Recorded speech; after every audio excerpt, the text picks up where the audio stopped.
Olá!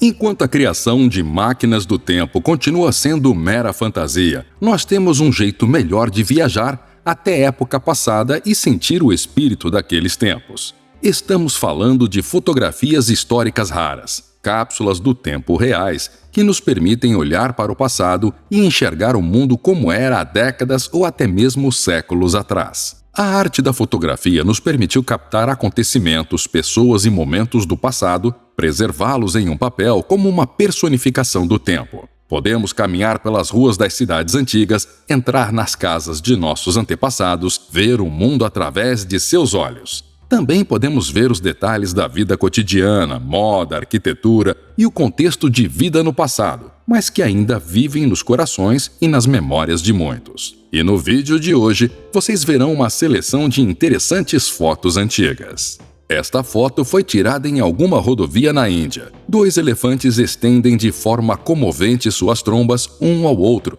despedindo-se um ao outro para sempre. Eles estão sendo levados para diferentes zoológicos na década de 60. Mujahedins carregam bolsas de couro para atravessar um rio. Afeganistão, 1980.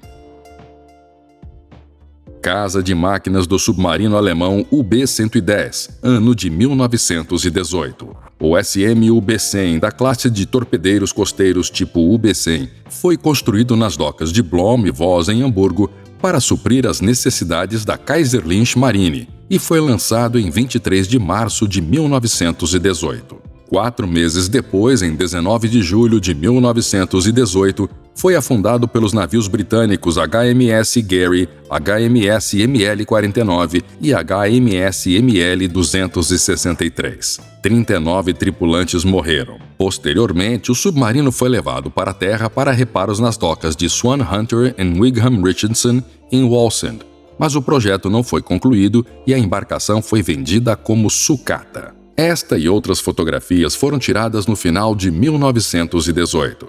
Nas águas frias do Atlântico Norte, o interior do submarino esquentou tanto que foram formadas condensações nas paredes. A temperatura nos compartimentos chegou a 37 graus Celsius, criando um calor tropical.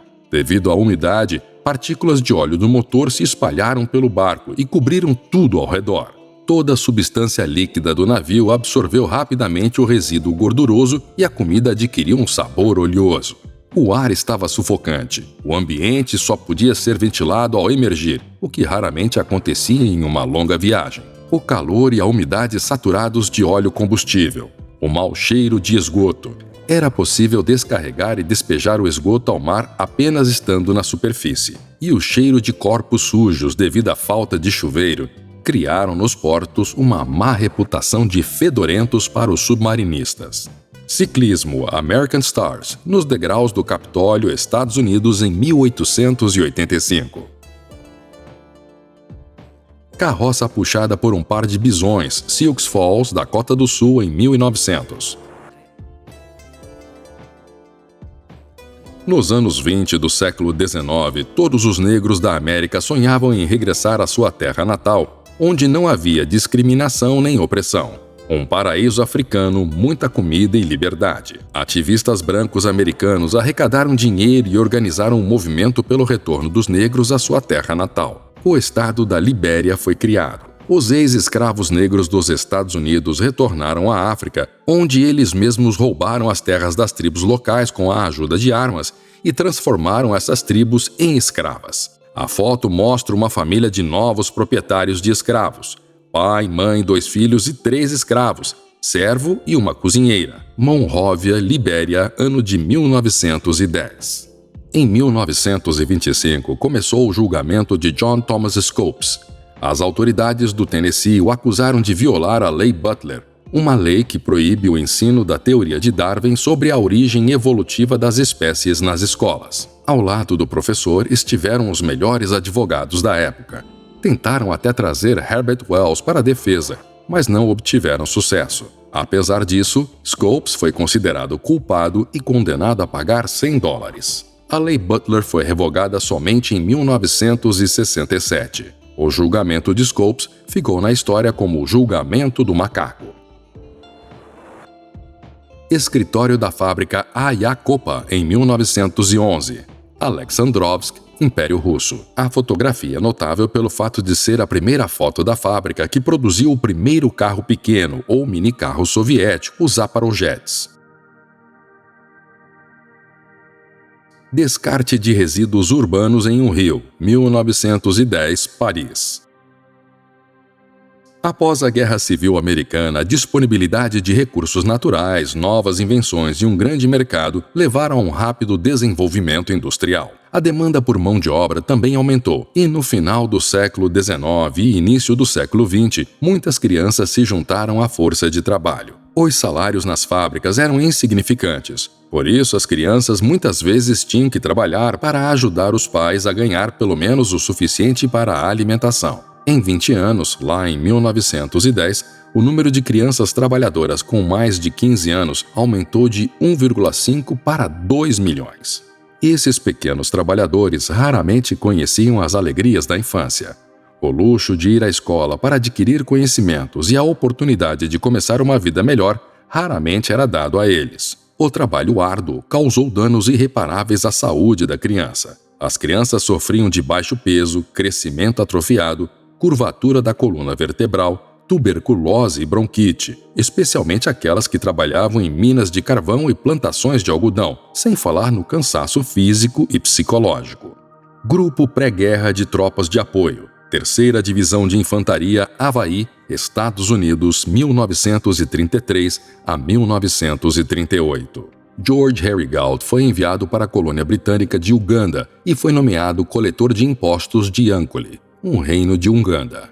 Galt era um oficial violento e maltratava os habitantes locais. Em 19 de maio de 1905, Galt forçou os moradores locais a carregá-lo do Forte Portal para Ibanda sem lhes dar descanso. Os nativos o trouxeram para Katumo, a 3 quilômetros de Ibanda. Lá, o oficial parou para descansar na casa do governo. Quando os cansados ugandenses contaram aos habitantes de Katumo sobre a rigidez do oficial, os moradores locais ficaram indignados, e um deles, chamado Rutarka, arremessou uma lança em direção a Galt, que estava sentado no território da casa do governo. A lança atingiu Galt no peito e ele morreu pouco tempo depois. Galt tinha 33 anos quando morreu. Observadores VIP no pátio do clube de praia dos oficiais de Perry Island são iluminados pela explosão da bomba de 81 quilotons, cuja explosão fazia parte da Operação Estufa, em 8 de agosto de 1951. Pessoas descansando na praia usam cordas para nadar com segurança em Sutherland, Inglaterra. Traje de banho, início do século XX, 1909. Policial medindo o comprimento do maiô de uma menina na praia para atender aos requisitos de tamanho em West Palm Beach. Policial dando multa por vestir biquíni na praia de Rimini, Itália, 1957. Atentado ao pudor, Washington, 1922. Mulheres podem ser presas por mostrarem as pernas enquanto usam maiô na praia. Isso foi proibido em muitos estados dos Estados Unidos por lei na década de 20 do século passado. Nas fotos, 2 banhistas acompanhadas por um policial de praia foram detidas por usarem trajes de banho muito curtos, e esta é a detenção delas. Uma família de vendedores de leite se dirige a um mercado local em Bruxelas, Bélgica, aproximadamente em 1890. Em algumas partes da Europa, ainda no início do século XX, era possível ver um cão puxando carroças. Entrega de refrigerante Coca-Cola em Knoxville, Estados Unidos, 1919. Moto de neve BMW Skinhard estacionada na rua em 1936. Arqueólogos almoçam no túmulo do faraó Ramsés XI, Egito, 1923. Eles desconheciam a terrível maldição dos faraós. Concordo, é bastante estranho ter um banquete bem no túmulo de outra pessoa. Lord George Carnarvon, que financiou as escavações e tirou esta fotografia, morreu repentinamente em abril daquele ano. Foi então que surgiram rumores sobre a maldição dos faraós que atinge todos aqueles que abrem uma tumba do Antigo Egito, na forma de uma doença misteriosa, acidente e posterior morte. No entanto, Na realidade, tudo não passou de fake news. A maioria dos membros da expedição de Howard Carter viveu até os 70 anos, e o próprio arqueólogo que encontrou o sarcófago de Ramsés XI intocada por ladrões com artefatos incríveis morreu aos 64 anos em uma cama bem macia. No entanto, ainda é costume que os egiptólogos em expedições arqueológicas esperem antes de entrar em tumbas imediatamente após a sua descoberta. Acredita-se que micro-organismos antigos, gases e fungos milenares podem causar danos ao corpo de uma pessoa. Dão um certo tempo para a liberação dessas substâncias e então são coletadas amostras de ar usando máscaras de gás. Deslocamento de um prédio de apartamentos de 7.600 toneladas para a construção de uma avenida em Aba Iulia, Romênia, em 1987. Primeiro, eles nivelaram o terreno no caminho do prédio, depois cavaram a fundação de um lado, colocaram carrinhos com macaco por baixo e arrastaram silenciosamente o prédio ao longo de trilhos temporários. Depois de caminhar um pouco, eles cavaram novamente e carregaram o prédio mais uma vez. Na imagem, o processo já está na metade. Chapéus feitos de animais. Um fenômeno estranho e incomum que se tornou uma continuação da mania de taxidermia na segunda metade do século XIX. As pessoas daquela época procuravam, com interesse e muita dedicação, formas de ultrapassar os limites criativos, recorrendo por vezes a práticas bastante contraditórias. Vejam só, coelhos mortos empalhados estudando na biblioteca. Essas maquetas e imagens estavam no auge da moda na era vitoriana. Era considerado especialmente popular retratar animais mortos imitando pessoas em cenas comuns do cotidiano humano, lendo um livro, bebendo chá, jogando cricket. Mas o mais valorizado entre os fashionistas vitorianos era colocar um animal morto na cabeça. Ainda parece um mistério como e por que esta tendência era tão apreciada entre os vitorianos, a classe mais elitista da população. Representantes da alta sociedade andavam orgulhosamente pelas ruas com várias criaturas mortas na cabeça. Os chapéus mais comuns eram os pássaros, mas esquilos, ratos e gatinhos não eram incomuns. E para que os animais não se decompusessem, muitas vezes eram recheados com arsênico. Essa era uma tendência do passado, enquanto a charmosa moça flertava e se divertia, o veneno envenenava lentamente seu corpo. Demorou mais de uma década até que essa mania que ameaçava a saúde saísse de moda. O serviço de bibliotecários montados a cavalo que entregavam livros nos cantos mais remotos e inacessíveis de Kentucky, Estados Unidos, nos anos de 1940. Robô Ocultus ou Barbarossa, feito por Adolf Whitman, por volta de 1909. Radiomesh Occultus, este é o nome completo do robô em alemão, e ele aparentemente foi apelidado de Barbarossa por sua barba elegante. O inventor Herr Whitman criou um robô que podia realizar movimentos humanos, falar, cantar e até assobiar. O próprio Whitman disse: "Tenho o mundo na palma da mão. Posso ser o imperador do universo. Eu inventei uma pessoa artificial que pode forçar todas as outras pessoas a se tornarem minhas escravas. O robô não tem medo de balas e projéteis.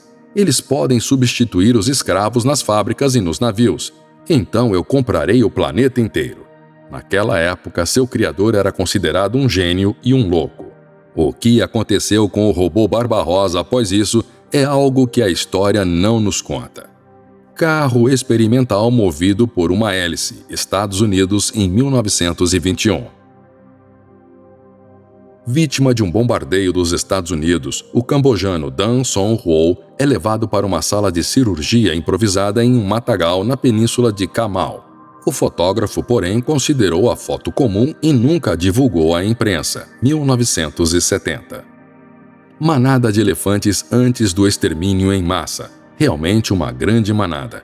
Foto de 1976, tirada na província de Tsavo, no Quênia. Em 12 de julho de 1929, o gigante hidroavião Dornier 2X decolou pela primeira vez. A maior aeronave do mundo na época, mais pesada que o ar. A aeronave foi equipada com motores V americanos Curtiss Conqueror, refrigerados a água, potentes e de alta altitude, com 610 cavalos de potência cada. Como o Tratado de Versalhes proibia a Alemanha de produzir aviões pesados multimotores, Dornier construiu uma fábrica de aviões na Suíça, às margens do Lago Constança, especificamente para a construção desta aeronave. Outro recorde do 2X permaneceu insuperável até a segunda metade do século XX. Em 20 de outubro de 1929, decolou com 150 passageiros e 19 tripulantes a bordo. Foi um número absolutamente fantástico naquela época, em que nenhum único avião transportava mais do que 50 pessoas. No entanto, ninguém precisava de tal capacidade. Faltavam quase 3 décadas ainda para o início da era do transporte aéreo de passageiros em massa e dos Boeings com vários assentos. Mas não era muito procurado para tal finalidade. Já em 1933, feito apenas cerca de 70 voos, foi enviado para a última escala no Museu da Aviação. Lá foi bombardeado pelos britânicos em 1943. Foto para recordação dos participantes do projeto e construção do gigante voador. O arquiduque austríaco Franz Ferdinand, cujo assassinato daria início à Primeira Guerra Mundial, é fotografado em um sarcófago real de múmia por volta de 1894.